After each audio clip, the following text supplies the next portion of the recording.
Terima kasih masih menyaksikan Kompas Siang dan kali ini bersama saya Radi Saputro.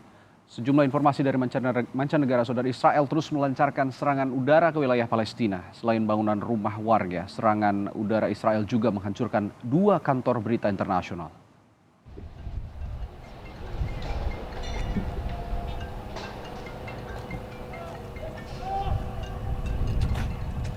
Gedung berlantai 12 di kota Gaza, Palestina yang menjadi kantor berita Associated Press dan Al Jazeera runtuh dihantam rudal Israel.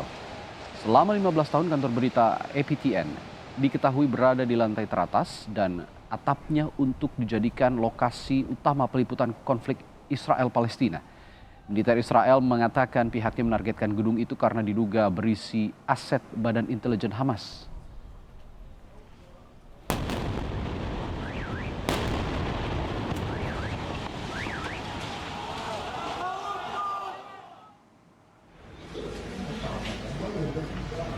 Dan inilah detik-detik saat staf kantor berita APTN mengevakuasi diri sebelum rudal Israel diluncurkan. Militer Israel memaksa para penghuni gedung mengevakuasi diri saat memberi peringatan bahwa gedung akan dihancurkan. Para kru berita dengan cepat berlari keluar gedung dengan membawa sejumlah alat peliputan dan dokumen penting lainnya.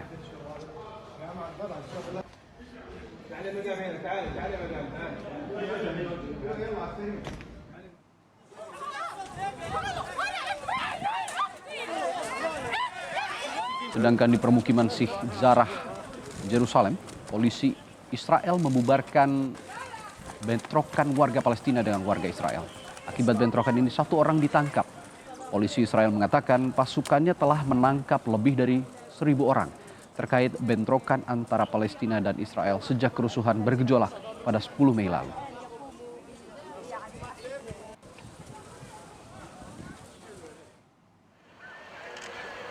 Sementara seorang pria di Israel tewas setelah sebuah roket ditembakkan dari Gaza. Roket Hamas meledak di Ramat Gan, pinggiran kota Tel Aviv. Media Israel, Kan TV, melaporkan 2 wilayah terpisah Ramat Gan terkena roket dan sebuah bangunan rusak. Selain korban tewas, juga dilaporkan terdapat korban luka ringan. Data sementara korban akibat konflik setidaknya 145 warga Palestina, termasuk 41 anak-anak dan 23 perempuan tewas. Sementara di Israel terdapat 8 warga sipil dan belasan tentara tewas.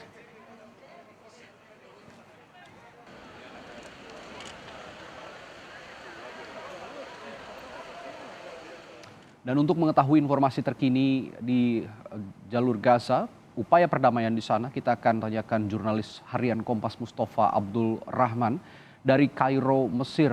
Selamat siang Bu Mustafa, Assalamualaikum.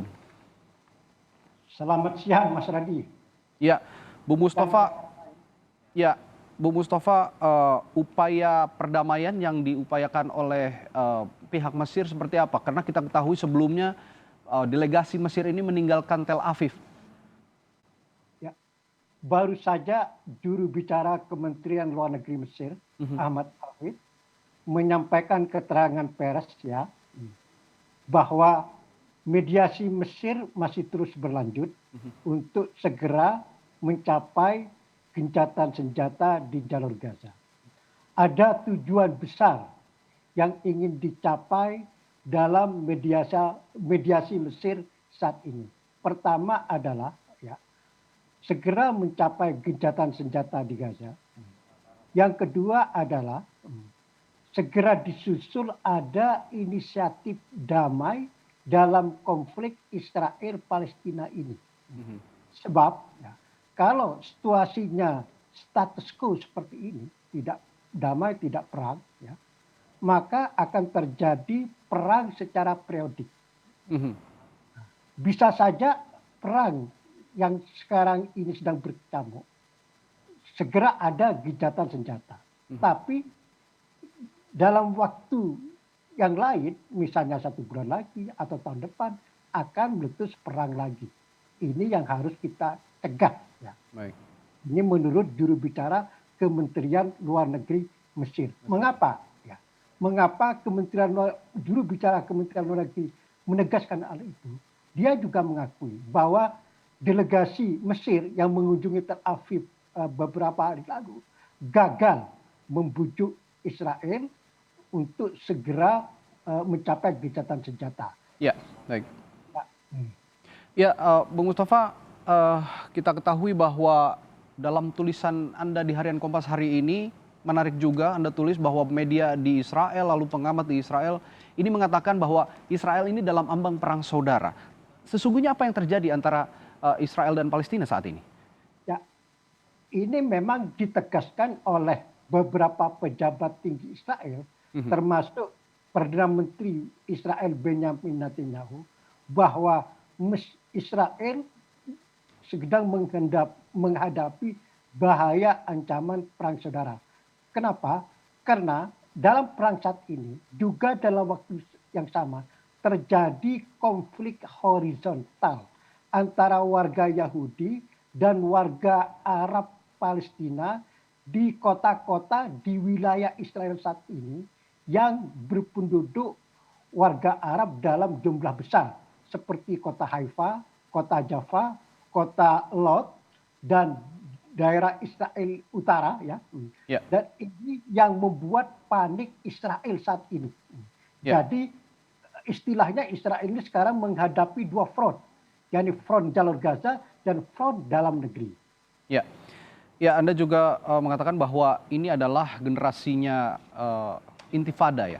Kalau saya tidak salah ada generasi milenial Palestina di sana namanya Intifada. Ini yang melancarkan serangan. Solusi perdamaian seperti apa yang sebenarnya bisa ditempuh? Dan lalu saya dengar juga Joe Biden menelpon Mahmud Abbas, Presiden Palestina. Sejauh ini bagaimana upaya pemerintah Amerika Serikat juga untuk memberikan perdamaian di jalur Gaza? Ya, semua upaya internasional dan regional, termasuk upaya Amerika Serikat dan Mesir juga, seperti yang saya sampaikan tadi, yang seperti Anda tanyakan tadi, ya. Untuk saat ini masih mengalami kegagalan, ya.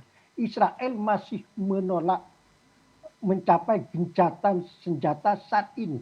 Israel masih meminta beberapa hari lagi, karena sasaran yang ingin ditarget Israel menurut pejabat Israel masih belum selesai. Jadi masih butuh waktu 2-3 hari lagi. Baik. Ini menurut Israel. Baik. Bu Mustafa, yang juga ingin kami tanyakan terakhir, respons dari Liga Arab dengan adanya konflik di jalur Gaza ini seperti apa? Ya, seperti kita ketahui, ya, Liga Arab kan ya tentu tidak bisa berbuat banyak, ya.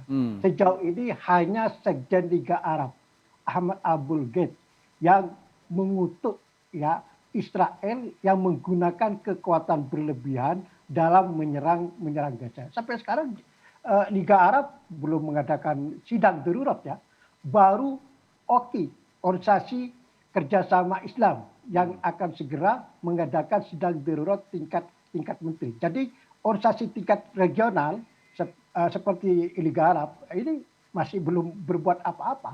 Justru yang sangat diharapkan sekarang itu adalah mediasi regional dan internasional, ya, seperti Mesir, Turki, Arab Saudi untuk regional, ya, dan internasional tentu Amerika Serikat. Ini yang sangat diharapkan segera membuahkan hasil, membujuk Israel bersedia mencapai gencatan senjata. Ya, semoga respons dunia dan juga kita semua bisa menenangkan konflik yang ada di jalur Gaza, saudara-saudara kita juga yang ada di jalur Gaza. Terima kasih informasinya, Bung Mustafa Abdul Rahman. Terima kasih, Mas Reddy. Terima kasih, selamat siang. Ya, selamat siang, jurnalis Kompas TV Harian Kompas Mustafa Abdul Rahman dari Kairo, Mesir melaporkan.